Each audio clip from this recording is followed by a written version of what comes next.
Hey everybody, that dude named Dale here, back again with another quick repair video for you guys. You guys got a busted side mirror in your Chevrolet Cobalt? I'm going to teach you guys how to repair that. Quick, easy, simple, let's get started. Step number one, very easy. Pull this little protective guard out, and you don't even need a tool for this. You can just stick your hand in here, just a couple of clips, hold it on. There's one there, there you go. Step number two, you're going to see these 10mm bolts here. There's three, 1, 2, and 3 on the side there. If you have a ratcheting wrench, it'll be great. You can just sneak it in here. If you do not have a ratcheting wrench, all you need to do is take this door panel, just kind of pull on it, pull 2 or 3 of them out. This way you can get your ratchet and 10mm socket up in there like that. Just enough. Pull your door panel out just enough so that you can get just enough clearance in there. But loosen these 3 bolts, and then this mirror should come right off. Once you get those 3 bolts out, you can just tug on this a little bit and it comes out. However, you're still hung up on here. It's a little difficult to see, but there's a tab on the bottom here and on the top. Squeeze them together like so, and this will slide right out.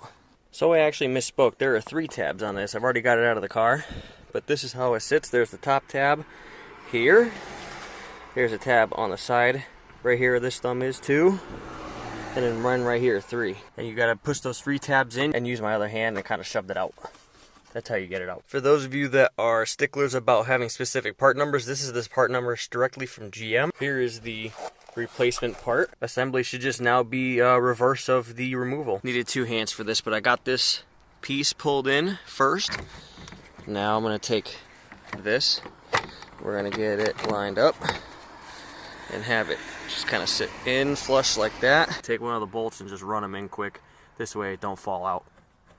There we go. At least one of the bolts are run in now. Take the 2 other bolts and run them into the 2 other studs you got. Obviously a note of caution because of the difficulty that this one is at. Be very careful. Don't drop it. Don't let it go, because you don't want to take the door panel off. I took one hand, stuck it in here, and took the other hand, kind of went on the top, screwed it on. Don't need to kill them. Just get them snug.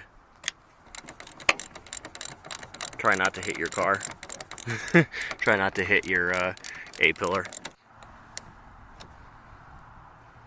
That makes 3. Now for your door panel, you see there is a tab there that I've bent, and there's another one down there.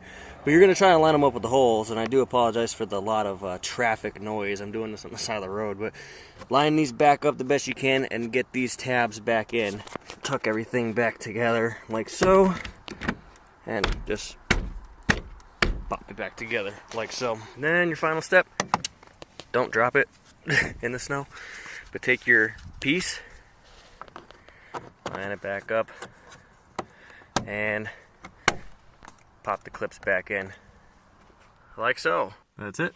You're done. Not bad for aftermarket. Looks like it's factory. Wouldn't be able to tell unless you're up close and you know what you're looking for. And that's it, ladies and gentlemen. That's all it takes to replace the outside rear view mirror on your Chevrolet Cobalt. If you have a power window, it's easy. It's just an electrical connection. That's the only difference. Easy peasy. So simple, even your grandmother could do it. Thank you for watching. Hopefully you guys like that. Be sure to like, share, comment, subscribe. Hit the bell next to the subscribe button. This way you get notified anytime I put up a video, automotive or otherwise. Thanks for watching. I'll see you guys on the next video.